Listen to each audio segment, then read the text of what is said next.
MBBS കേരളത്തിൽ പ്രവേശനം നേടാൻ, BDS കേരളത്തിൽ പ്രവേശനം നേടാൻ, അഗ്രികൾച്ചർ വെറ്റിനറി കേരളത്തിൽ പ്രവേശനം നേടാൻ മറ്റ് പരീക്ഷ നീറ്റ് അല്ലാതെ ഒരു പരീക്ഷ എഴുതേണ്ടതായിട്ടില്ല. 6 സെൽഫ് ഫിനാൻസിങ് മെഡിക്കൽ കോളേജിൽ MESലും ട്രാവൻകൂറിലും അല്ലസർ, അസീസിയ, KMCT പോലുള്ള മുസ്ലിം മൈനോറിറ്റി കോളേജിൽ മൈനോറിറ്റി സീറ്റിന് കാസ്റ്റ് സർട്ടിഫിക്കറ്റ് വെച്ച് എല്ലാവർക്കും കിട്ടും. 100% മുസ്ലിംസിലും മൈനോറിറ്റി സീറ്റ് കിട്ടും.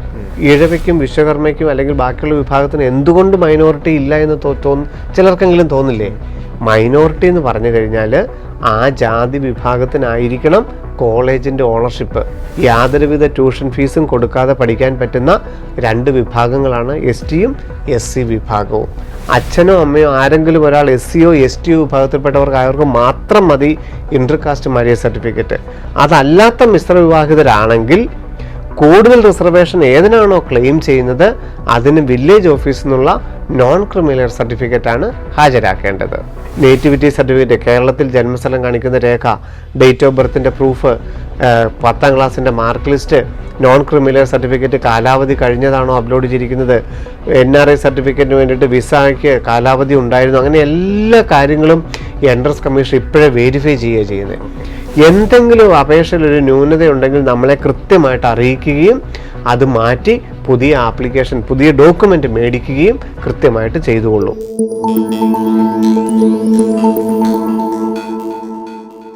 ശിവൻ സാറിനൊപ്പം എന്ന പ്രോഗ്രാമിൻ്റെ 88ാമത് എപ്പിസോഡിലേക്ക് നമ്മൾ പ്രവേശിക്കുകയാണ്.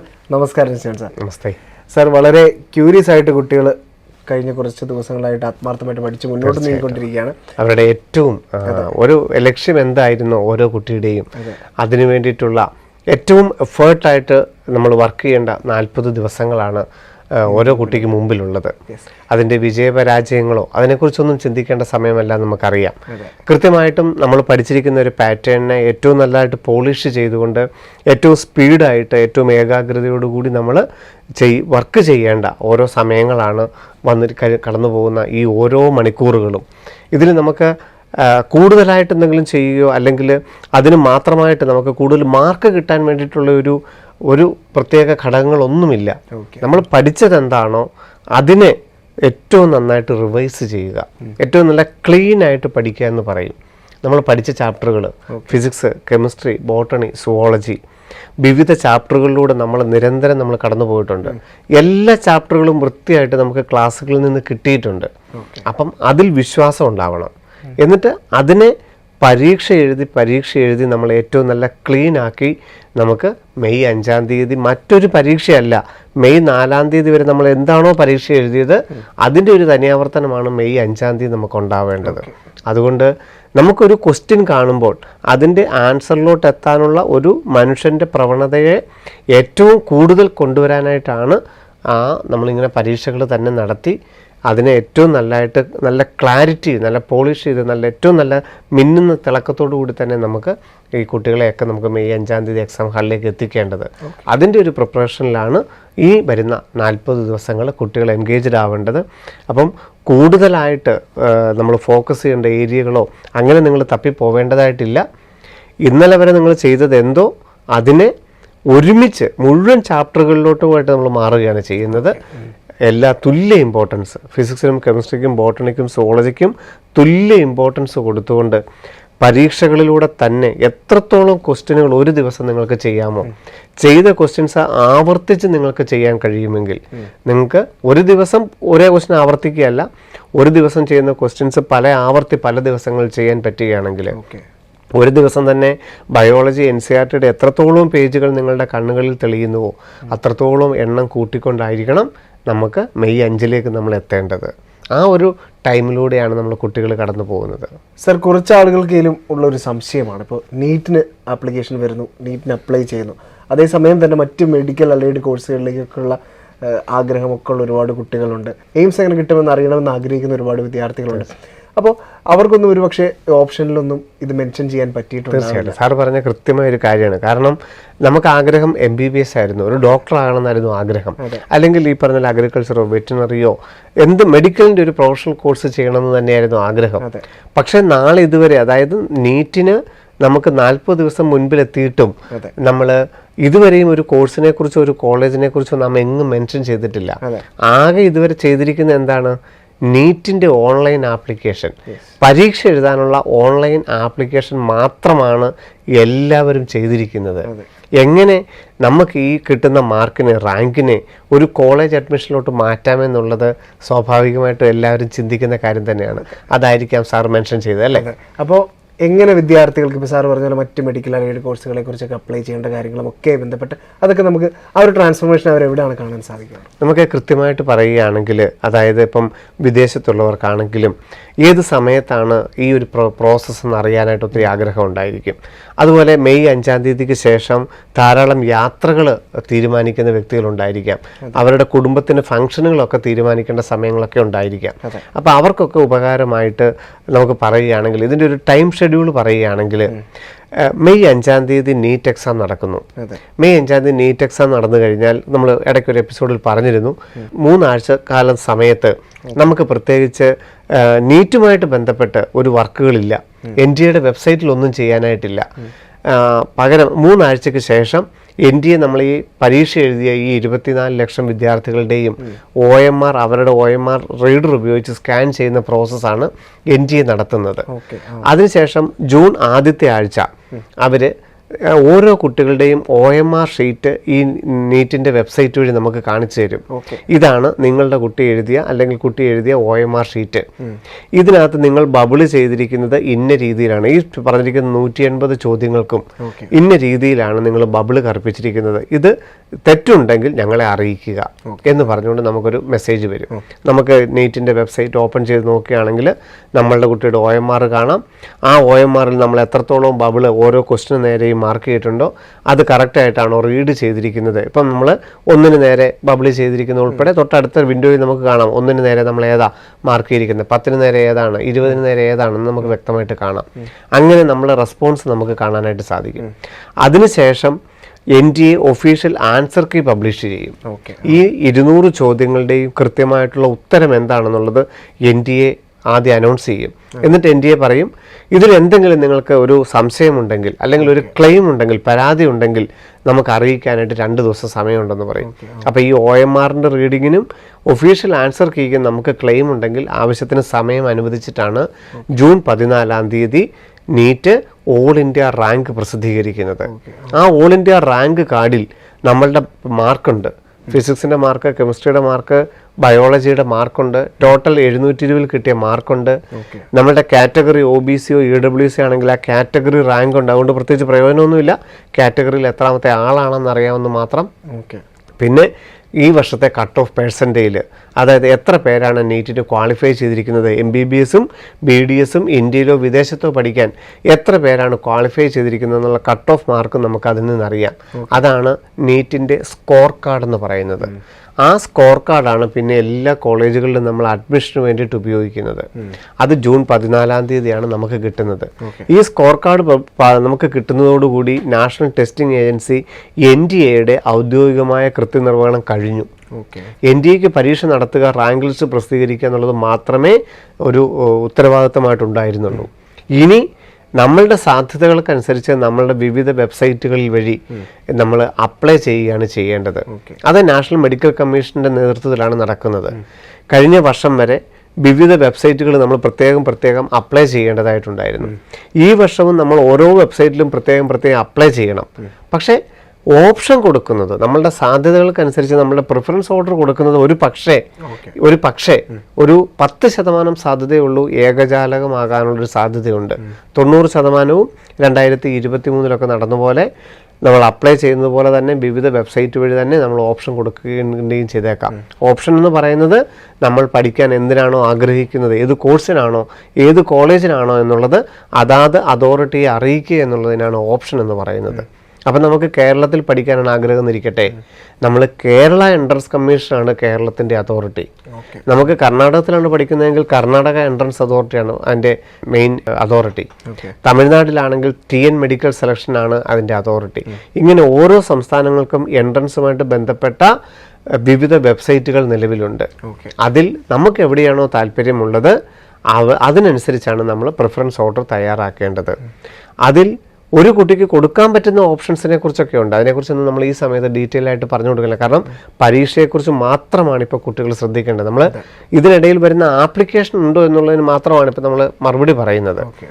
അങ്ങനെ നമുക്ക് ഓരോ തരത്തിലുള്ള വെബ്സൈറ്റുകൾ ഉണ്ട് എന്നുള്ളത് മാത്രം ഇപ്പം അറിഞ്ഞാൽ മതി. അങ്ങനെയാണ് നമ്മൾ ഈ നീറ്റിന് കിട്ടുന്ന ഓൾ ഇന്ത്യ റാങ്കിനെ വിവിധ സ്റ്റേറ്റുകളുടെ റാങ്കാക്കി മാറ്റുന്നതും നമുക്ക് ഏത് സാധ്യതകൾക്കനുസരിച്ചുള്ള പ്രവേശനം നേടുന്നത്. MBBS-നാണെങ്കിലും BDS-നാണെങ്കിലും അഗ്രികൾച്ചറോ വെറ്റിനറിയോ ആയുർവേദമോ ഒക്കെ കേരളത്തിൽ പ്രവേശനം നേടുന്നതെല്ലാം ആ രീതിയാണ്. അങ്ങനെയാണ് അതിനു വേണ്ടിയിട്ടാണ് എല്ലാവരോടും, അതായത് 1,44,000 പേരാണ് കേരളത്തിൽ നിന്ന് നീറ്റിന് അപ്ലൈ ചെയ്തിരിക്കുന്നത്. ഈ കേരളത്തിൽ അപ്ലൈ ചെയ്ത വിദ്യാർത്ഥികളുടെ പ്രധാന ഉദ്ദേശം എന്തായിരിക്കും? കേരളത്തിൽ തന്നെ ഒരു പ്രവേശനം കിട്ടുക എന്നുള്ളതായിരിക്കും ഉദ്ദേശിക്കുന്നത്. അങ്ങനെയാണെങ്കിൽ അവർ നീറ്റിന് അപ്ലൈ ചെയ്ത കൂട്ടത്തിൽ ഇനി എന്തും കൂടെ ചെയ്യണം, കേരള എൻട്രൻസ് കമ്മീഷന്റെ വെബ്സൈറ്റിൽ കൂടി അപ്ലൈ ചെയ്യേണ്ടതായിട്ടുണ്ട്. അതിനു വേണ്ടിയിട്ടാണ് കീം 2024 അടുത്ത ആഴ്ച ഓപ്പൺ ചെയ്യുന്നത്.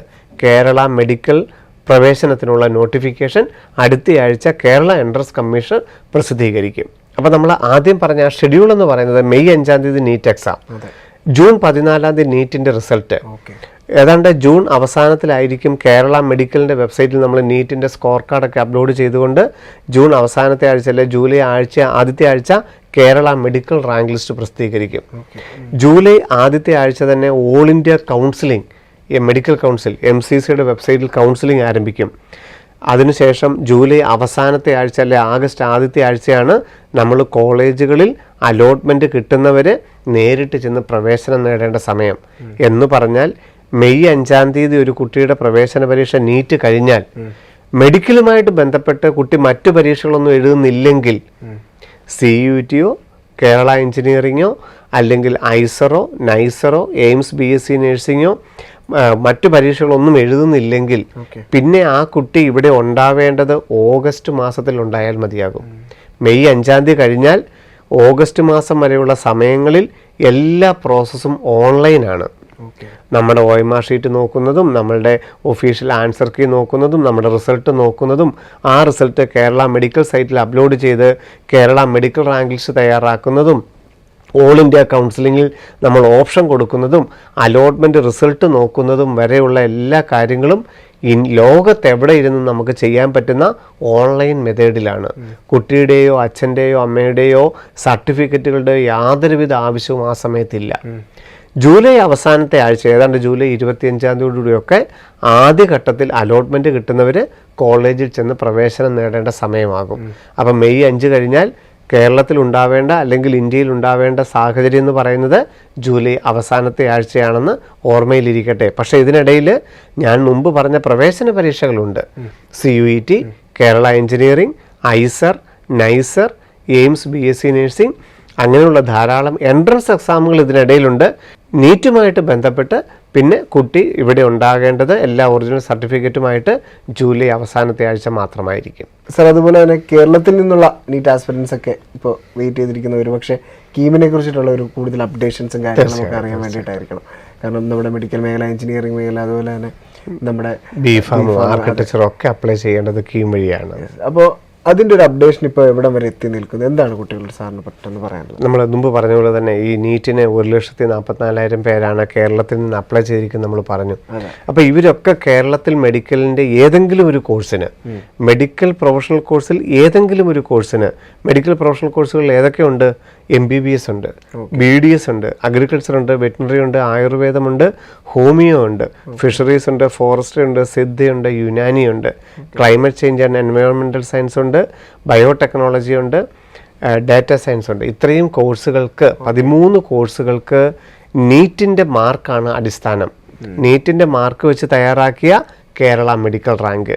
അപ്പോൾ കേരളത്തിൽ അപ്ലൈ ചെയ്യണം. മെഡിക്കൽ ഈ 13 കോഴ്സിൽ MBBS കേരളത്തിൽ പ്രവേശനം നേടാൻ, BDS കേരളത്തിൽ പ്രവേശനം നേടാൻ, അഗ്രികൾച്ചർ വെറ്റിനറി കേരളത്തിൽ പ്രവേശനം നേടാൻ മറ്റ് പരീക്ഷ നീറ്റ് അല്ലാതെ ഒരു പരീക്ഷ എഴുതേണ്ടതായിട്ടില്ല. അഗ്രികൾച്ചറിൻ്റെ, ഫിഷറീസിൻ്റെയും ഫോറസ്ട്രിയുടെയും 15% CUET വഴിയുണ്ട്. എന്നിരുന്നാൽ പോലും കേരള മെഡിക്കലിന് അപ്ലൈ ചെയ്യുന്ന ഒരു വിദ്യാർത്ഥി കേരളത്തിൽ കീമിന് വേറെ പരീക്ഷയൊന്നും എഴുതേണ്ടതായിട്ടില്ല. എന്നാൽ ആ കുട്ടിക്ക് തന്നെ വേണമെങ്കിൽ എഞ്ചിനീയറിങ്ങിനും അപേക്ഷിക്കാം. കൂടുതൽ താല്പര്യം എഞ്ചിനീയറിങ്ങിനാണെങ്കിൽ എഞ്ചിനീയറിംഗ് പ്രവേശനം നേടാം. B.Pharm താല്പര്യമുണ്ടെങ്കിൽ B.Pharm അപ്ലൈ ചെയ്യാം, ആർക്കിടെക്ചറിന് താല്പര്യമുണ്ടെങ്കിൽ ആർക്കിടെക്ചറിന് അപ്ലൈ ചെയ്യാം. ഒറ്റ ഓൺലൈൻ ആപ്ലിക്കേഷൻ വഴി ഈ 4 കോഴ്സുകൾക്കും അവരവരുടെ താല്പര്യത്തിനനുസരിച്ച് അപേക്ഷ കൊടുക്കാം. ഇതിന് നോട്ടിഫിക്കേഷനും പ്രോസ്പെക്ടസും എഞ്ചിനീയറിംഗിന് സമൂലമായൊരു മാറ്റം വന്നിരിക്കുന്നു. എഞ്ചിനീയറിംഗ് ഓൺലൈൻ ആക്കിയിരിക്കുന്നു. രാവിലെയും ഉച്ചകഴിഞ്ഞുമായിട്ട് 2 പേപ്പറായിട്ട് നടത്തിയിരിക്കുന്നത് ഇനി ഒറ്റ പേപ്പറായിരിക്കും എഞ്ചിനീയറിംഗിൻ്റെ പരീക്ഷ. Physics 45 question, chemistry 30 question, mathematics 75 question, അങ്ങനെ 150 ചോദ്യങ്ങൾ ഉൾപ്പെടുന്ന ഒരൊറ്റ പേപ്പറായിട്ടായിരിക്കും കേരള എഞ്ചിനീയറിംഗ് പ്രവേശന പരീക്ഷ കേരളത്തിൽ ഓൺലൈനായിട്ട് നടക്കുന്നത്. ജൂൺ 1 മുതൽ 9 വരെയാണ് കേരളത്തിൽ എഞ്ചിനീയറിംഗ് പ്രവേശന പരീക്ഷ. B.Pharm ആഗ്രഹമുള്ളവർക്ക് ഫിസിക്സിന് 45 ക്വസ്റ്റ്യനും കെമിസ്ട്രിക്ക് 30 ക്വസ്റ്റ്യനുമുള്ള 1.5 മണിക്കൂറിൻ്റെ പരീക്ഷയാണ് എഴുതേണ്ടത്. അതും ഏപ്രിൽ 1 മുതൽ 9 വരെ ഓൺലൈനായിട്ട് നടക്കും. ആർക്കിടെക്ചറിന് നമുക്കറിയാം, ഇപ്പം തന്നെ അപ്ലൈ ചെയ്യാം. നേറ്റയാണ് പരീക്ഷ നടത്തുന്നത്. അതിൻ്റെ സ്കോർ കേരളത്തിൻ്റെ സൈറ്റിൽ ആഡ് ചെയ്ത് കൊടുത്താൽ മതിയാകും. ഇതിൻ്റെ ഇതിൻ്റെ പ്രോസ്പെക്ടസിൻ്റെ വർക്ക് നടക്കുന്നതുകൊണ്ടാണ് അല്പം താമസിച്ചു പോകുന്നത്. ഏപ്രിൽ ആദ്യത്തെ ആഴ്ച തന്നെ നോട്ടിഫിക്കേഷൻ വരികയും ഏപ്രിൽ മാസം മുഴുവൻ ഇതിനായിട്ട് അപേക്ഷിക്കാനുള്ള സമയമുണ്ട്. ഫോട്ടോയും സിഗ്നേച്ചറും അതുപോലെ തന്നെ നമ്മൾ കഴിഞ്ഞ ദിവസം പറഞ്ഞു കേരളത്തിൽ ജന്മസ്ഥലം കാണിക്കുന്ന രേഖയും ഡേറ്റ് ഓഫ് ബർത്ത് ഉള്ള ഒരു ഡോക്യുമെൻറ്റും 10ാം ക്ലാസ്സിൻ്റെ മാർക്ക് ലിസ്റ്റും അപ്ലോഡ് ചെയ്ത് കഴിഞ്ഞാൽ എല്ലാവർക്കും കീമിന് അപ്ലൈ ചെയ്യാം. ഇതിന് ഏതെങ്കിലുമൊക്കെ റിസർവേഷനുകൾ ഉണ്ടെങ്കിൽ അതിൻ്റെ സർട്ടിഫിക്കറ്റുകളും അപ്ലോഡ് ചെയ്യണമെന്ന് മാത്രം. എഞ്ചിനീയറിംഗ് പ്രവേശന പരീക്ഷ എഴുതുന്നവർക്ക് അഡ്മിറ്റ് കാർഡ് വരും. മെഡിക്കൽ മാത്രമേ അപ്ലൈ ചെയ്തിട്ടുണ്ടെങ്കിൽ അഡ്മിറ്റ് കാർഡ് വരുമോ? ഇല്ല. എഞ്ചിനീയറിംഗ് B.Pharm അപ്ലൈ ചെയ്തിട്ടുണ്ടെങ്കിൽ അഡ്മിറ്റ് കാർഡ് വരും. ജൂൺ 1 മുതൽ 9 വരെ പരീക്ഷ എഴുതാം. അവർക്ക് നീറ്റ് അപ്ലൈ ചെയ്തിട്ടുണ്ടെങ്കിൽ കേരള മെഡിക്കൽ റാങ്ക് വരും, കേരള എഞ്ചിനീയറിംഗ് റാങ്ക് വരും, കേരള B.Pharm റാങ്ക് വരും, ആർക്കിടെക്ചർ ഉണ്ടെങ്കിൽ അതിൻ്റെയും റാങ്ക് വരും. ഈ 4 റാങ്കിൻ്റെയും സാധ്യത അനുസരിച്ച് ഒരു കുട്ടിക്ക് ഏത് കോഴ്സിനും പ്രവേശനം നേടാം. അതാണ് കീം 2024. ഏറ്റവും പ്രധാനപ്പെട്ടാണ് കേരളത്തിലെ +2 കഴിഞ്ഞ വിദ്യാർത്ഥികളെ സംബന്ധിച്ചോളം എല്ലാവരും അപ്ലൈ ചെയ്യേണ്ട ഏറ്റവും പ്രധാനപ്പെട്ട വെബ്സൈറ്റാണ് കേരള എൻട്രൻസ് കമ്മീഷനുടെ കീം 2024. നോട്ടിഫിക്കേഷൻ അടുത്ത ആഴ്ച വരും. ബാക്കിയുള്ള സംസ്ഥാനങ്ങളിലെല്ലാം തന്നെ നീറ്റിൻ്റെ റിസൾട്ട് വന്നതിന് ശേഷം മാത്രമേ അലോട്ട്മെൻ്റ് ആവുകയുള്ളൂ. കർണാടകത്തിലാണെങ്കിലും തമിഴ്നാട്ടിലാണെങ്കിലും മറ്റേത് സംസ്ഥാനങ്ങളിലും അതിൻ്റെ റാങ്ക് ലിസ്റ്റ് തയ്യാറാക്കുന്നതൊക്കെ ഇപ്പോൾ കർണാടകയുടെ ഓൾറെഡി കഴിഞ്ഞിട്ടുണ്ട്. ബാക്കിയുള്ള എല്ലാ സംസ്ഥാനങ്ങളിലും നീറ്റിൻ്റെ റിസൾട്ട് വന്നതിന് ശേഷമായിരിക്കും അതാത് സൈറ്റുകളിൽ അപ്ലൈ ചെയ്യാനായിട്ടുണ്ടാവുക. പക്ഷേ കേരളത്തിൽ എഞ്ചിനീയറിങ്ങിലൂടെ ഇതിൻ്റെ കൂടെ നടത്തേണ്ടത് കൊണ്ട് നേരത്തെ ആപ്ലിക്കേഷൻ വിളിക്കുന്നു എന്ന് മാത്രമേ ഉള്ളൂ. സർ, അതുപോലെ തന്നെ ഈ ഒരു പ്രോസസ്സിൻ്റെ ഇടയിൽ നമുക്ക് അഡ്മിഷൻ്റെ കാര്യത്തിലെത്തുമ്പോൾ ഒരുപാട് റിസർവേഷനുകൾ ഉണ്ടെന്ന് സാർ ഒരുപാട് തീർച്ചയായിട്ടും. കാരണം അപ്പോൾ നീറ്റിനൊക്കെ നമ്മളിപ്പോൾ അപ്ലൈ ചെയ്തപ്പോൾ നമുക്ക് ആകെ OBC, SC, ST, EWS എന്നുള്ള 4 റിസർവേഷൻ മാത്രമേ നമ്മൾ കണ്ടിട്ടുള്ളൂ. കേരളയ്ക്ക് വരുമ്പോഴത്തേക്കുമാണ് ധാരാളം റിസർവേഷനുകളുള്ളത്. ഇതെല്ലാം കേരള മെഡിക്കലുമായിട്ട് ബന്ധപ്പെട്ടാണ് നിൽക്കുന്നത്. അല്ല, കേരളത്തിൽ എഞ്ചിനീയറിംഗ് ഒക്കെ ആയിട്ട് ബന്ധപ്പെട്ടാണ് നിൽക്കുന്നത്. ധാരാളം റിസർവേഷനുകൾ, അതിൻ്റെ 30ഓളം റിസർവേഷനുകളാണ് കേരളത്തിൽ വിവിധ കാറ്റഗറികളായിട്ട് വിവിധ സെക്ഷനുകൾക്ക് വേണ്ടിയിട്ട് വിവിധ കോഴ്സുകൾക്ക് വേണ്ടിയിട്ട് കേരളത്തിൻ്റെ പ്രോസ്പെക്ടസിൽ ഉൾക്കൊള്ളിച്ചിരിക്കുന്നത്. സാർ, ഈ ഒരു റിസർവേഷനിൽ സാമുദായികമായിട്ട് ഏറ്റവും കൂടുതൽ പ്രധാനപ്പെട്ടത് ഏതൊക്കെയാണെന്ന് പറയാമോ? തീർച്ചയായിട്ടും. ഇവിടെ നമ്മളിപ്പം നീറ്റിന് അപ്ലൈ ചെയ്ത ഒരു വിദ്യാർത്ഥി തഹസിൽദാരിൽ നിന്ന് EWS സർട്ടിഫിക്കറ്റ് കിട്ടുന്നുണ്ടെങ്കിൽ അവിടെ EWS എന്ന് വെച്ചിട്ടുണ്ട്. കേരളത്തിൽ നമുക്ക് പറഞ്ഞിട്ടുണ്ട് വില്ലേജ് ഓഫീസറിൽ നിന്ന് EWS സർട്ടിഫിക്കറ്റ് കിട്ടുന്നവരാണ് കീമിന് EWS എന്ന് വെക്കേണ്ടത്. അത് എഞ്ചിനീയറിങ്ങിനും മെഡിക്കലിനും B.Pharm ഒക്കെ EWS റിസർവേഷൻ ഉണ്ട്. ഗവൺമെൻറ് മേഖലയിലുമുണ്ട്, സ്വകാര്യ മേഖലയിലും EWS റിസർവേഷൻ ഉണ്ട്. EWS എന്ന് പറഞ്ഞു കഴിഞ്ഞാൽ നമ്മൾ പറഞ്ഞായിരുന്നല്ലോ അല്ലേ, സാമുദായികമായിട്ട് നമുക്ക് വേറെ റിസർവേഷനൊന്നും ഇല്ലാത്ത ജാതിയിൽപ്പെട്ടവരാണെങ്കിൽ, അതായത് ഒരു വിദ്യാർത്ഥി സമുദായിക സംവരണം കിട്ടുന്ന ജാതി ഏതൊക്കെയാണ്? ഈഴവ, മുസ്ലിം, ബാക്ക്വേർഡ് ഹിന്ദു, ലാറ്റിൻ കാത്തലിക്സ്, അങ്ങനെയുള്ള SC, ST അങ്ങനെയുള്ള സമുദായത്തിനൊക്കെ സമുദായ സംവരണം കിട്ടും. അപ്പം അങ്ങനെ സമുദായ സംവരണം കിട്ടാത്ത ഒരു ജാതിയിൽപ്പെട്ട ഒരു വിദ്യാർത്ഥിയാണെങ്കിൽ അദ്ദേഹത്തിന് EWSന് പരിഗണിക്കാനുള്ള അർഹതയുണ്ട്. ആ EWSൻ്റെ കേരളത്തിലെ നിയമം എന്താണ്? ആകെ 4 ലക്ഷമേ വരുമാനമാകാൻ പാടുള്ളൂ. അച്ഛൻ്റെയും അമ്മയുടെയും സഹോദരങ്ങളുടെയും എല്ലാം കൂടെ ശമ്പളം ഉൾപ്പെടുന്ന വരുമാനം എന്ന് പറയുന്നത് 4 ലക്ഷത്തിൽ താഴെ ആയിരിക്കണം. നമുക്ക് പഞ്ചായത്താണ് നമ്മളുടെ വീടിരിക്കുന്നതെങ്കിൽ മൊത്തം സ്ഥലം 2.5 ഏക്കറിൽ താഴെ ആയിരിക്കണം. ഈ 2 നിയമങ്ങൾ മാത്രമേ EWSന് കേരളത്തിലുള്ളൂ. എന്നാൽ നീറ്റുമായിട്ട് ബന്ധപ്പെട്ട് ഓൾ ഇന്ത്യ തലത്തിൽ നമ്മൾ പറഞ്ഞപ്പോൾ വീടിൻ്റെ സ്ക്വയർ ഫീറ്റ് ആകെ 4 സെൻറ്റ് സ്ഥലമേ ആകാൻ പാടുള്ളൂ. ഭയങ്കര കർശന നിർദ്ദേശങ്ങളായിരുന്നെങ്കിൽ കേരളത്തിൽ കേരള മെഡിക്കലിന് കേരളത്തിലെ ഗവൺമെൻറ് മെഡിക്കൽ കോളേജുകളിൽ കോഴിക്കോടോ തിരുവനന്തപുരം മെഡിക്കൽ കോളേജിലോ കോട്ടയം മെഡിക്കൽ കോളേജിലോ സ്വകാര്യ മെഡിക്കൽ കോളേജുകളിലോ EWS സംവരണം കിട്ടണമെങ്കിൽ വളരെ നിയമം ലിബറലാണ്. ജനറൽ ആയിരിക്കണം, യാതൊരുവിധ റിസർവേഷനും കിട്ടാത്ത ജാതിയിൽപ്പെട്ടവരായിരിക്കണം, ആനുലിംഗം 4 ലക്ഷത്തിൽ താഴെ ആയിരിക്കണം, പഞ്ചായത്താണെങ്കിൽ 2.5 ഏക്കറിൽ താഴെ ആയിരിക്കണം സ്ഥലം. ഇത് മാത്രമേ ഉള്ളൂ. ഇനി മുനിസിപ്പാലിറ്റിയാണ് വീടെങ്കിൽ മൊത്തം സ്ഥലം 75 സെന്റ് ആയിരിക്കാം. അതിൽ നമുക്ക് 20 സെന്റ് ഹൗസ് പ്ലോട്ട് പുരയിടം എന്ന് പറഞ്ഞുണ്ടാകാൻ പാടുള്ളൂ. 20 സെന്റ് താഴെ പുരയിടത്തിനായിട്ട് നമ്മൾ ടാക്സ് അടയ്ക്കുന്ന ആകാവുള്ളൂ. കോർപ്പറേഷനിലാണ് വീടെങ്കിൽ മൊത്തം 50 സെന്റ് സ്ഥലമേ ആകാവുള്ളൂ. അതിൽ 15 സെന്റ് പുരയിടം എന്ന് പറഞ്ഞ് ആകാൻ പാടുള്ളൂ എന്നുള്ളതാണ് നിയമം. ഇങ്ങനെ 2 നിയമങ്ങൾ നമുക്ക് സാധ്യമായാൽ കേരളത്തിൽ വില്ലേജ് ഓഫീസറിൽ നിന്ന് EWS കിട്ടും. നമുക്ക് 10% സംവരണം, ഏതാണ്ട് 130ഓളം MBBS സീറ്റുകളാണ് നമുക്ക് 24,000 രൂപ വാർഷിക ഫീസ് കൊടുത്തുകൊണ്ട് കിട്ടുന്നത്.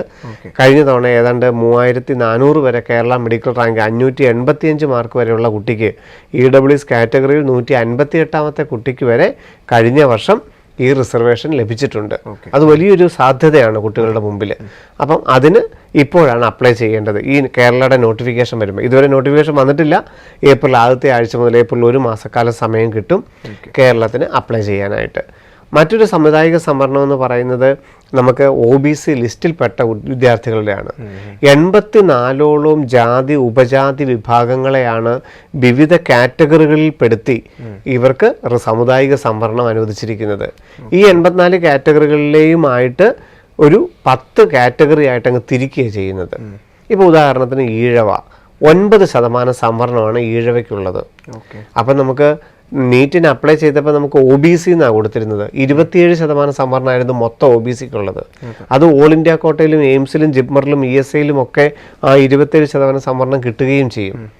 ഇത് കേരളത്തിലെ ഗവൺമെൻറ് മെഡിക്കൽ കോളേജുകളിലും കേരളത്തിലെ സെൽഫ് ഫിനാൻസിങ് മെഡിക്കൽ കോളേജുകളിലും എഞ്ചിനീയറിംഗ് കോളേജുകളിലും ആർക്കിടെക്ചർ കോളേജുകളിലും BPharm കോളേജുകളിലും ഒക്കെ കിട്ടുന്നത് എങ്ങനെയാണ്? ഒന്നെങ്കിൽ ഈഴവ, അല്ലെങ്കിൽ മുസ്ലിം, അല്ലെങ്കിൽ വിശ്വകർമ്മ, അല്ലെ ബാക്ക്വേർഡ് ഹിന്ദു, ആ രീതിയിലാണ് കേരളത്തിൽ പ്രവേശനം കിട്ടുന്നത്. അപ്പം ഈഴവ എന്ന് പറയുന്ന ജാതിക്കകത്ത് അതുമായിട്ട് ബന്ധപ്പെട്ട് ഈഴവ, തീയ, ധാരാളം ജാതികളെ ഉൾപ്പെടുത്തിക്കൊണ്ടാണ് ഈഴവ എന്ന കാറ്റഗറി ഉണ്ടാക്കിയിരിക്കുന്നത്. അതിന് 9% സംവരണമുണ്ട്. അത് കിട്ടണമെങ്കിൽ കേരളത്തിലെ വില്ലേജ് ഓഫീസറിൽ നിന്നുള്ള നോൺ ക്രിമിലെയർ സർട്ടിഫിക്കറ്റ് അപ്ലൈ ചെയ്യുമ്പോൾ തന്നെ അപ്ലോഡ് ചെയ്തിരിക്കണം. നീറ്റിന് നമ്മൾ എന്തെങ്കിലും സർട്ടിഫിക്കറ്റ് അപ്ലോഡ് ചെയ്തിട്ടുണ്ടോ? ഒന്നും ചെയ്തിട്ടില്ല. വെറുതെ കാറ്റഗറി പറഞ്ഞിട്ട് മാത്രമേ ഉള്ളൂ. പക്ഷെ കേരളത്തിൽ നമ്മൾ പറയുന്നതിൽ നിന്നല്ല ഈഴവ കിട്ടുന്നത്. നമ്മൾ ഈഴവ എന്ന് പറഞ്ഞിട്ട് ഒരു കാര്യവുമില്ല, കിട്ടണമെന്ന് നിർബന്ധമില്ല. പകരം വില്ലേജ് ഓഫീസർ എന്നുള്ള നോൺ ക്രിമിലെയർ സർട്ടിഫിക്കറ്റ് അപ്ലോഡ് ചെയ്യുകയും അത് എൻട്രൻസ് കമ്മീഷണർ വെരിഫൈ ചെയ്തിട്ട് കൃത്യമാണെന്ന് മനസ്സിലാക്കുകയും ചെയ്താൽ നമ്മുടെ ആപ്ലിക്കേഷൻ ഓട്ടോമാറ്റിക്കായിട്ട് ഈഴവയിലോട്ട് മാറും. നമ്മൾ മുസ്ലിം ആണെങ്കിൽ 8% സംവരണമാണ് കേരളത്തിലുള്ളത്. വില്ലേജ് ഓഫീസർ എന്നുള്ള നോൺ ക്രിമിലെയർ സർട്ടിഫിക്കറ്റ് അപ്ലോഡ് ചെയ്തിട്ട് അത് വെരിഫൈ ചെയ്ത് കഴിഞ്ഞാൽ നമ്മുടെ ആപ്ലിക്കേഷൻ മുസ്ലിമിലോട്ട് മാറും. എന്നാൽ നമ്മൾ മുസ്ലിം എന്ന് പറഞ്ഞു, നമുക്ക് നോൺ ക്രിമിലെയർ കിട്ടുകയില്ല, നമുക്ക് ഇൻകം വളരെ കൂടുതലാണ്, ക്രിമിലെയർ വിഭാഗത്തിൽപ്പെട്ടവരാണ്, നമ്മൾ മുസ്ലിം എന്ന് പറഞ്ഞു, നമ്മുടെ ആപ്ലിക്കേഷന് മുസ്ലിമിലോട്ട് മാറുകയില്ല. പകരം എന്ത് ചെയ്യും? ജനറലിലോട്ട് മാറും. ഞാൻ മുസ്ലിം ആയിരുന്നു, പക്ഷെ നോൺ ക്രിമിലെയർ എനിക്ക് കിട്ടില്ല, ഞാൻ ആപ്ലിക്കേഷൻ ചെയ്തപ്പോൾ മുസ്ലിം തന്നെ വെച്ചു, പക്ഷെ സർട്ടിഫിക്കറ്റ് അപ്ലോഡ് ചെയ്യാൻ തരില്ല, കിട്ടത്തില്ല, അതുകൊണ്ട് ഞാൻ ആ സർട്ടിഫിക്കറ്റ് അപ്ലോഡ് ചെയ്തില്ല. ആപ്ലിക്കേഷൻ എങ്ങോട്ട് ഓട്ടോമാറ്റിക് മാറും? ജനറലിലോട്ട് തന്നെത്താൻ മാറും. ജനറലായിരിക്കും ആ കുട്ടിക്ക് കിട്ടുന്നത്. പകരം മുസ്ലിം എന്നുള്ള കാസ്റ്റ് സർട്ടിഫിക്കറ്റ് അപ്ലോഡ് ചെയ്തിട്ടുണ്ടെങ്കിൽ 6 സെൽഫ് ഫിനാൻസിങ് മെഡിക്കൽ കോളേജിൽ MESലും ട്രാവൻകൂറിലും അല്ലസർ, അസീസിയ, KMCT പോലുള്ള മുസ്ലിം മൈനോറിറ്റി കോളേജിൽ മൈനോറിറ്റി സീറ്റിന് കാസ്റ്റ് സർട്ടിഫിക്കറ്റ് വെച്ച് എല്ലാവർക്കും കിട്ടും. 100% മുസ്ലിംസിലും മൈനോറിറ്റി സീറ്റ് കിട്ടും. പക്ഷേ OBC NCയിലുള്ളവർക്ക് മാത്രമേ ഗവൺമെൻറ് മെഡിക്കൽ കോളേജുകളിലും സ്വകാര്യ മെഡിക്കൽ കോളേജുകളിലും 8% സംവരണം കിട്ടുകയുള്ളൂ. ഇനിയൊരു വിഭാഗം ആരാണ്? ബാക്ക്വേർഡ് ഹിന്ദു വിഭാഗം. 30 ഉപജാതി വിഭാഗങ്ങളാണ് ബാക്ക്വേർഡ് ഹിന്ദുവിൽ ഉൾപ്പെടുത്തിയിരിക്കുന്നത്. അവർ വില്ലേജ് ഓഫീസിൽ നിന്നുള്ള നോൺ ക്രിമിലെയർ സർട്ടിഫിക്കറ്റ് അപ്ലോഡ് ചെയ്താൽ BH എന്ന കാറ്റഗറിയിൽ 3% സംവരണം കിട്ടും. ആ 30 കാറ്റഗറികളിൽ 28ഓളം വിഭാഗങ്ങൾ OEC ആണ്, അതർ എലിജിബിൾ കമ്മ്യൂണിറ്റിയാണ്. അവർക്ക് ട്യൂഷൻ ഫീസ് കൊടുക്കേണ്ടതായിട്ടില്ല. അപ്പോൾ അവർക്ക് സീറ്റ് കിട്ടുന്നത് എങ്ങനെയാണ് കിട്ടുന്നത്? BH ആയിട്ടാണ് സീറ്റ് കിട്ടുന്നത്. പക്ഷേ അവർക്ക് 6 ലക്ഷത്തിൽ താഴെ വരുമാനമാണെങ്കിൽ ഗവൺമെൻറ് മേഖലയാണെങ്കിലും സ്വകാര്യ മേഖലയാണെങ്കിലും ട്യൂഷൻ ഫീസ് കൊടുക്കാതെ പഠിക്കാം. വില്ലേജ് ഓഫീസിലുള്ള നോൺ ക്രിമിനൽ സർട്ടിഫിക്കറ്റും വരുമാന സർട്ടിഫിക്കറ്റും അപ്ലോഡ് ചെയ്താൽ മതി. BH മാത്രം അപ്ലോഡ് ചെയ്താൽ മതി. ഇപ്പം ഈഴവ നോൺ ക്രിമിനലാ, വരുമാന സർട്ടിഫിക്കറ്റ് വേണോ? വേണ്ട, നോൺ ക്രിമിനൽ മാത്രം മതി. EWS വരുമാന സർട്ടിഫിക്കറ്റ് അപ്ലോഡ് ചെയ്യണോ? വേണ്ട, EWS സർട്ടിഫിക്കറ്റ് മാത്രം അപ്ലോഡ് ചെയ്താൽ മതി. മുസ്ലിംസ് വരുമാന സർട്ടിഫിക്കറ്റ് അപ്ലോഡ് ചെയ്യണോ? വേണ്ട, നോൺ ക്രിമിനൽ മാത്രം അപ്ലോഡ് ചെയ്താൽ മതി. എന്നാൽ എഞ്ചിനീയറിംഗ് വിഭാഗത്തിൽ ഫീസ് കൺസെഷൻ കിട്ടും. സെൽഫ് ഫിനാൻസിങ് കോളേജുകളിൽ 70,000 രൂപ ഫീസൊക്കെ, അല്ലെങ്കിൽ അർദ്ധ സർക്കാർ എഞ്ചിനീയറിംഗ് കോളേജുകളിൽ 35,000 രൂപ ഫീസൊക്കെ ഗവൺമെൻറ് മേഖലയിലോട്ട് മാറ്റം കിട്ടും. വരുമാനം കുറഞ്ഞ മുസ്ലിം, ഈഴവ, ജനറൽ വിഭാഗത്തിൽപ്പെട്ട ആരാണെങ്കിലും ഇൻകം സർട്ടിഫിക്കറ്റ് അപ്ലോഡ് ചെയ്താൽ എഞ്ചിനീയറിങ്ങിന് പ്രയോജനമുണ്ട്. മെഡിക്കലിന് യാതൊരുവിധ പ്രയോജനവുമില്ല. അപ്പോൾ എല്ലാവരും ഇൻകം സർട്ടിഫിക്കറ്റ് അപ്ലോഡ് ചെയ്യേണ്ടതുണ്ടോ? ഇല്ല. BH വിഭാഗത്തിൽ OEC കാറ്റഗറിയിലുള്ളവർ മാത്രം ഇൻകം സർട്ടിഫിക്കറ്റ് അപ്ലോഡ് ചെയ്താൽ മതിയാകും. പിന്നെയുള്ളൊരു മറ്റൊരു വിഭാഗം ലാറ്റിൻ കാത്തലിക്സ്. 3% സംവരണമാണ് ലാറ്റിൻ കാത്തലിക്സിനും കിട്ടുന്നത്. വില്ലേജ് ഓഫീസിൽ നിന്നുള്ള നോൺ ക്രിമിനലാണ് അപ്ലോഡ് ചെയ്യേണ്ടത്. Latin Catholics non criminal upload ചെയ്താൽ എന്തൊക്കെ പ്രയോജനമുണ്ട്? ജനറലായിട്ട് പരിഗണിക്കും. ഈ ഗവൺമെൻറ് മെഡിക്കൽ കോളേജിലും സ്വകാര്യ മെഡിക്കൽ കോളേജിലും 3% ലാറ്റിൻ കാത്തലിക്സ് ആയിട്ട് പരിഗണിക്കും. അതുകൂടാതെ ക്രിസ്ത്യൻ 7 മെഡിക്കൽ കോളേജുകളിൽ ക്രിസ്ത്യൻ മൈനോറിറ്റിയുമായിട്ട് പരിഗണിക്കും. ഈ ഒരു ഒറ്റ സർട്ടിഫിക്കറ്റ് അപ്ലോഡ് ചെയ്താൽ മതിയാകും. മറ്റൊരു വിഭാഗമാണ് വിശ്വകർമ്മ വിഭാഗം. 2% സംവരണമാണ്. VK എന്ന കാറ്റഗറിയിലാണ് അവർ വരുന്നത്. അവർക്ക് നമ്മുടെ വില്ലേജ് ഓഫീസിലുള്ള നോൺ ക്രിമിനലാണ് അപ്ലോഡ് ചെയ്യേണ്ടത്. ജനറലായിട്ടും വിശ്വകർമ്മയായിട്ടും ഗവൺമെൻറ് മേഖലയിലും സ്വകാര്യ മേഖലയിലും പരിഗണിക്കും. വിശ്വകർമ്മയ്ക്ക് മൈനോറിറ്റി സീറ്റ് ഉണ്ടോ? ഈഴവയ്ക്ക് മൈനോറിറ്റി സീറ്റ് ഉണ്ടോ? അതെന്താണ് അതില്ലാതെ പോയത്? മുസ്ലിംസിന് മൈനോറിറ്റി സീറ്റ് ഉണ്ട്, ലാറ്റിൻ കാത്തലിക്സിന് മൈനോറിറ്റി സീറ്റ് ഉണ്ട്. ഈഴവയ്ക്കും വിശ്വകർമ്മയ്ക്കും അല്ലെങ്കിൽ ബാക്കിയുള്ള വിഭാഗത്തിന് എന്തുകൊണ്ട് മൈനോറിറ്റി ഇല്ല എന്ന് ചിലർക്കെങ്കിലും തോന്നില്ലേ? മൈനോറിറ്റി എന്ന് പറഞ്ഞു കഴിഞ്ഞാൽ ആ ജാതി വിഭാഗത്തിനായിരിക്കണം കോളേജിൻ്റെ ഓണർഷിപ്പ്. ആ കോളേജ് ആ വിഭാഗത്തിൻ്റെ ആണെങ്കിലാണ് അവർക്ക് മൈനോറിറ്റി സീറ്റ് കിട്ടുന്നത്. ക്രിസ്ത്യൻ വിഭാഗത്തിന് 7 മെഡിക്കൽ കോളേജ് ഉണ്ട്, അതുകൊണ്ട് ക്രിസ്ത്യൻ മൈനോറിറ്റി ഉണ്ട്. മുസ്ലിം വിഭാഗത്തിന് 6 മെഡിക്കൽ കോളേജുള്ളതുകൊണ്ട് മുസ്ലിമും മൈനോറിറ്റിയാണ്. വിശ്വകർമ്മ വിഭാഗത്തിനോ ഈഴവ വിഭാഗത്തിനോ മെഡിക്കൽ കോളേജ് ഇല്ലാത്തതുകൊണ്ട് അവർക്ക് മൈനോറിറ്റി സീറ്റ് ഇല്ല. അവർ OBC ആയിട്ട് മാത്രമേ പരിഗണിക്കുകയുള്ളൂ. ഇനി മറ്റൊരു വിഭാഗം എന്ന് പറയുന്നത് ധീവര വിഭാഗം. ധീവര വിഭാഗം DV എന്ന കാറ്റഗറിയിലാണ് അറിയപ്പെടുന്നത്. അപ്പോൾ നമ്മൾ കീമിന് അപ്ലൈ ചെയ്യുമ്പോൾ നമ്മുടെ കാറ്റഗറി ഏതാണ്, ജാതി ഏതാണെന്ന് ചോദിച്ചാൽ ധീവര എന്ന് കൊടുത്തുകൊണ്ട് മാത്രമായില്ല, വില്ലേജ് ഓഫീസിൽ നിന്നുള്ള നോൺ ക്രിമിനൽ സർട്ടിഫിക്കറ്റ് കൂടെ അപ്ലോഡ് ചെയ്യണം. ധീവര വിഭാഗത്തിനൊരു പ്രത്യേകതയുണ്ട്. ഗവൺമെൻറ് മേഖലയാണെങ്കിലും സ്വകാര്യ മേഖലയാണെങ്കിലും 1 രൂപ പോലും ട്യൂഷൻ ഫീസ് കൊടുക്കേണ്ടതായിട്ടില്ല. മറ്റ് BH വിഭാഗം OEC ആകണമെങ്കിൽ 6 ലക്ഷത്തിൽ താഴെയുള്ള ഇൻകം സർട്ടിഫിക്കറ്റ് അപ്ലോഡ് ചെയ്യണമെങ്കിൽ ധീവര വിഭാഗത്തിന് അതും വേണ്ട. നോൺ ക്രിമിനൽ മാത്രം അപ്ലോഡ് ചെയ്താൽ മതി. ട്യൂഷൻ ഫീസ് ഇല്ലാതെ പഠിക്കാം. DV ആയിട്ട് സീറ്റ് കിട്ടുകയും ചെയ്യും, ഫീസ് കൊടുക്കാതെ പഠിക്കുകയും ചെയ്യാം. അതുപോലെ തന്നെയാണ് അതർ ബാക്ക്വേർഡ് ക്രിസ്ത്യൻ എന്ന് പറയുന്ന വിഭാഗം.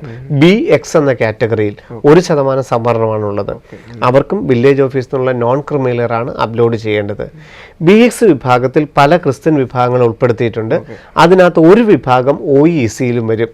അവർക്ക് 6 ലക്ഷത്തിൽ താഴെയുള്ള വരുമാന സർട്ടിഫിക്കറ്റ് അപ്ലോഡ് ചെയ്ത് കഴിഞ്ഞാൽ OEC റിസർവേഷനും കിട്ടും. പിന്നെയുള്ള 2 വിഭാഗങ്ങളാണ് കുടുംബി വിഭാഗവും കുശവൻ വിഭാഗവും. KN വിഭാഗവും KU വിഭാഗവും. 1% സീറ്റ് സംവരണമാണുള്ളത്. ട്യൂഷൻ ഫീസ് യാതൊന്നും കൊടുക്കാതെ പഠിക്കാൻ പറ്റുന്ന മറ്റൊരു വിഭാഗമാണ് KU KN വിഭാഗം. നോൺ ക്രിമിനൽ മാത്രം അപ്ലോഡ് ചെയ്താൽ മതി. ഗവൺമെൻറ് മേഖലയാണെങ്കിലും സ്വകാര്യ മേഖലയാണെങ്കിലും സീറ്റ് കിട്ടുകയും ചെയ്യും. ഫീസ് അവർക്ക് ട്യൂഷൻ ഫീസിൽ നിന്ന് ഒഴിവാക്കിയിട്ടുമുണ്ട്. ഇപ്പോൾ നിങ്ങൾ നോക്കൂ, ഒരു കോളേജിൽ 100 സീറ്റ് ഉണ്ടെങ്കിൽ 50 സീറ്റുകൾ യാതൊരുവിധ റിസർവേഷനും നോക്കാതെ എല്ലാ വിഭാഗത്തിനെയും പരിഗണിക്കുന്ന ഓപ്പൺ സീറ്റുകളാണ് പറയുന്നത്. 50% ഓപ്പണാണ്. അവിടെ റാങ്ക് ഉണ്ടെങ്കിൽ SC വിഭാഗത്തിനും കിട്ടും, ST വിഭാഗത്തിനും കിട്ടും, OBC-ക്കും കിട്ടും, ജനറലുകാർക്കും കിട്ടും. 50% ഓപ്പൺ കാറ്റഗറി. EWS-ന് 10% സീറ്റുകളാണ് മാറ്റിവെച്ചിരിക്കുന്നത്.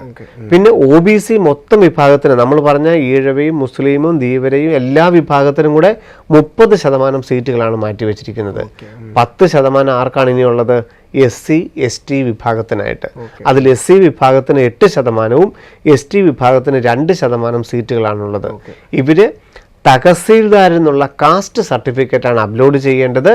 യാതൊരുവിധ ട്യൂഷൻ ഫീസും കൊടുക്കാതെ പഠിക്കാൻ പറ്റുന്ന 2 വിഭാഗങ്ങളാണ് STയും SC വിഭാഗവും. ഇതും കേരളയ്ക്ക് അപ്ലോഡ് ചെയ്യണം. അപ്പം ഇത്രയും സാമുദായിക സംവരണങ്ങൾ കേരളത്തിലുണ്ട്. ഇതിനനുസരിച്ച് വേണം സർട്ടിഫിക്കറ്റുകൾ അപ്ലോഡ് ചെയ്യാൻ. പ്രത്യേകം ഒരിക്കൽ കൂടി ഓർമ്മിപ്പിക്കുകയാണ്, നമ്മൾ പറയുന്ന ജാതിക്കനുസരിച്ചല്ല നമ്മളുടെ കേരള ആപ്ലിക്കേഷൻ മാറുന്നത്. നമ്മൾ അപ്ലോഡ് ചെയ്യുന്ന നോൺ ക്രിമി ലെയർ സർട്ടിഫിക്കറ്റിനും അല്ലെങ്കിൽ മറ്റ് സർട്ടിഫിക്കറ്റ് അനുസരിച്ചാണ് നമ്മളുടെ ആപ്ലിക്കേഷൻ ആ കാറ്റഗറി അനുവദിച്ച് കിട്ടുന്നുള്ളത് പ്രത്യേകം ഓർമ്മയിലിരിക്കട്ടെ. സർ, ഇതുപോലെ തന്നെ പ്രധാനപ്പെട്ട മറ്റ് 2 റിസർവേഷനെ കൂടെ ഒന്ന് പറയുമോ?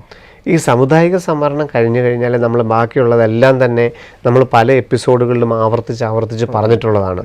ഉദാഹരണത്തിന് ex serviceman reservation. Ex serviceman reservation എന്ന് പറഞ്ഞു കഴിഞ്ഞാൽ നമ്മളുടെ അച്ഛനോ അമ്മയോ പട്ടാളത്തിൽ നിന്ന് വിരമിച്ച ആൾക്കാരാണെങ്കിൽ എക്സ് സർവീസ്മാൻ ആയിട്ട് പരിഗണിക്കും. ജില്ലാ സൈനിക വെൽഫെയർ ബോർഡിൽ നിന്നുള്ള സർട്ടിഫിക്കറ്റ് സൈൻ ചെയ്ത് അപ്ലോഡ് ചെയ്യുകയാണ് ചെയ്യേണ്ടത്. സ്പോർട്സിന് സീറ്റുണ്ട്, NCCക്ക് സീറ്റുണ്ട്, ക്രിസ്ത്യൻ വിഭാഗത്തിന് മൈനോറിറ്റി സീറ്റുണ്ട്. ക്രിസ്ത്യൻ വിഭാഗത്തിന് മെഡിക്കൽ കോളേജുകളിൽ 400 MBBS സീറ്റുകളാണ് ക്രിസ്ത്യൻ വിഭാഗത്തിനായിട്ടുള്ളത്. മുസ്ലിം വിഭാഗത്തിന് മൈനോറിറ്റി സീറ്റുകളുണ്ട്. അപ്പം നോൺ ക്രിമിനൽ അപ്ലോഡ് ചെയ്യുന്ന മുസ്ലിം വിഭാഗം മൈനോറിറ്റിക്ക് വേണ്ടി മറ്റൊന്നും അപ്ലോഡ് ചെയ്യേണ്ടതായിട്ടില്ല. നോൺ ക്രിമിനൽ അപ്ലോഡ് ചെയ്യാത്ത മുസ്ലിം വിഭാഗങ്ങൾ കാസ്റ്റ് സർട്ടിഫിക്കറ്റ് അപ്ലോഡ് ചെയ്താലും നമുക്ക് മൈനോറിറ്റി ആയിട്ട് പരിഗണിക്കും. ഈ MES പോലുള്ള കോളേജുകളിൽ 7.5 lakhs MBBS സീറ്റുകൾ കിട്ടും. പിന്നെ NRI സീറ്റുകളുണ്ട്. അതായത് നമുക്ക് സെൽഫ് ഫിനാൻസിങ് കോളേജ്, കേരളത്തിൽ 19 സെൽഫ് ഫിനാൻസിങ് കോളേജുകളാണുള്ളത്.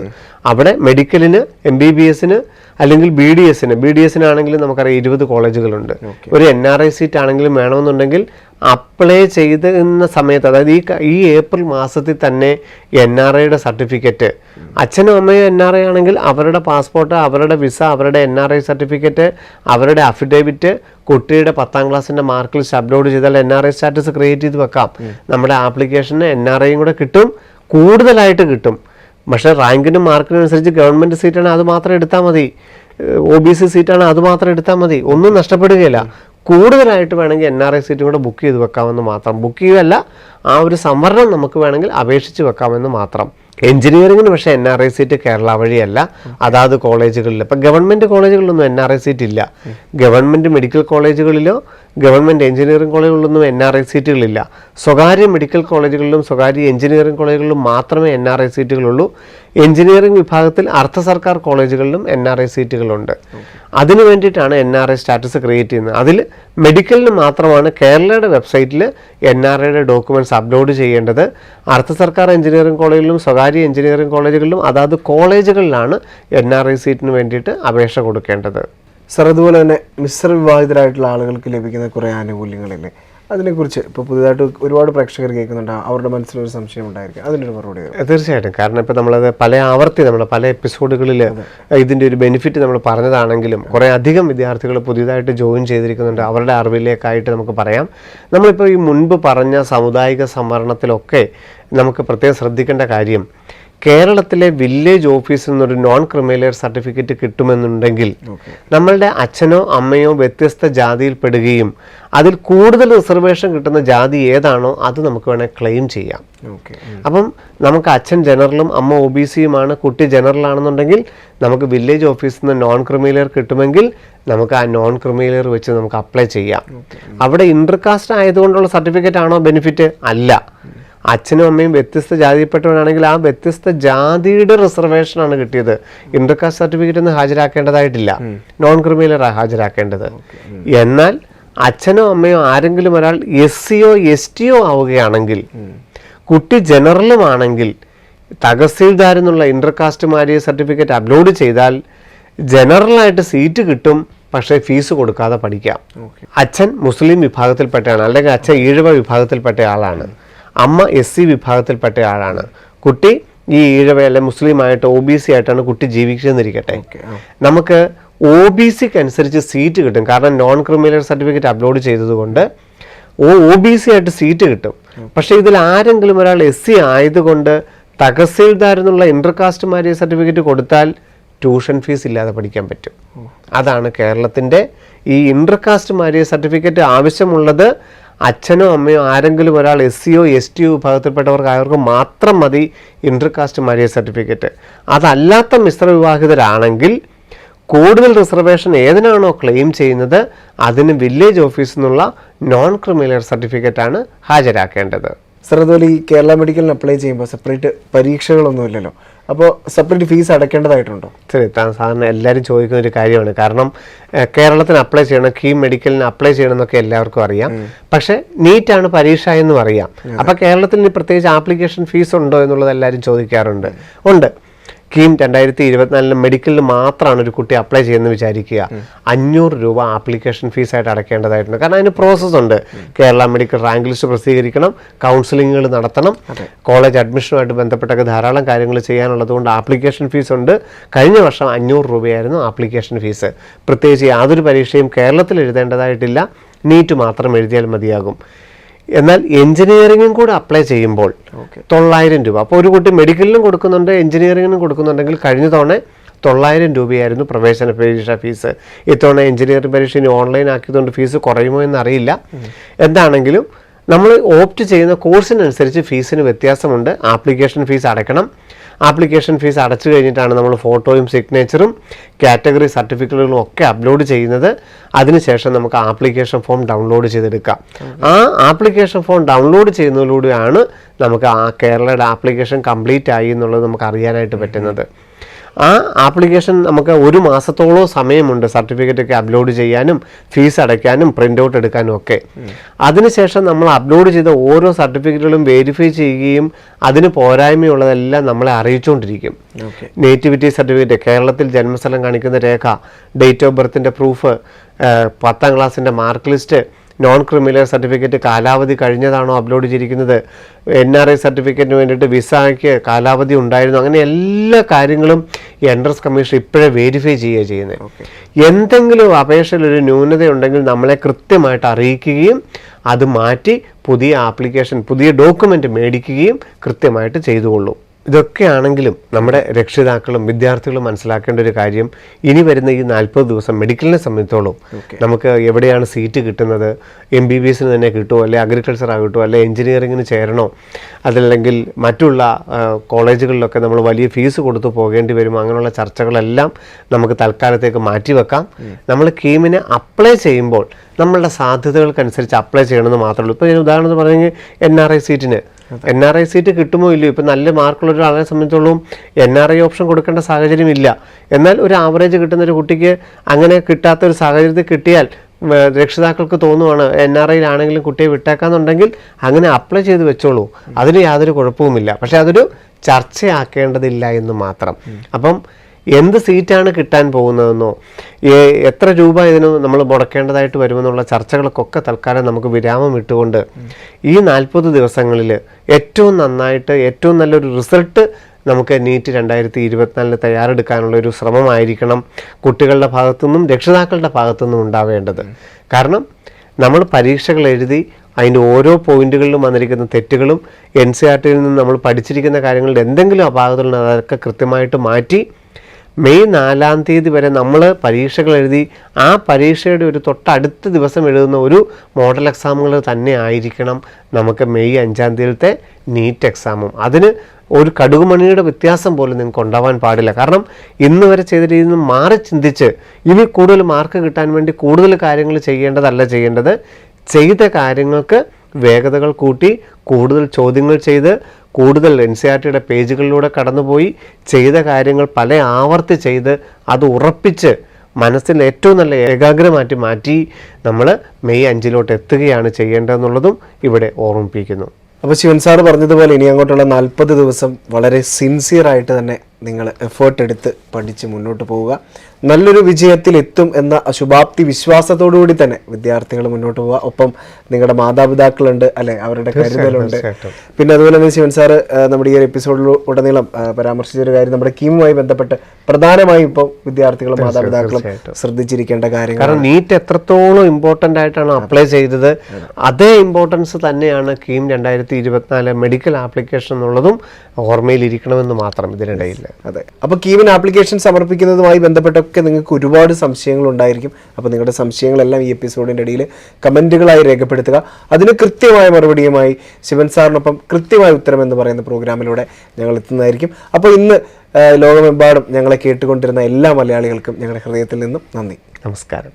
എൻട്രൻസ് സംബന്ധമായ വാർത്തകളും അപ്ഡേഷനുകളും ഏറ്റവും വേഗം ആധികാരികമായി അറിയാൻ ബ്രില്യൻറ്റ് സ്റ്റഡി സെന്റർ പാല യൂട്യൂബ് ചാനൽ സബ്സ്ക്രൈബ് ചെയ്യുക. ബെൽ ഐക്കൺ അമർത്തുക. ഈ വീഡിയോ മറ്റ് സുഹൃത്തുക്കളിലേക്കും ഷെയർ ചെയ്ത് നൽകുക.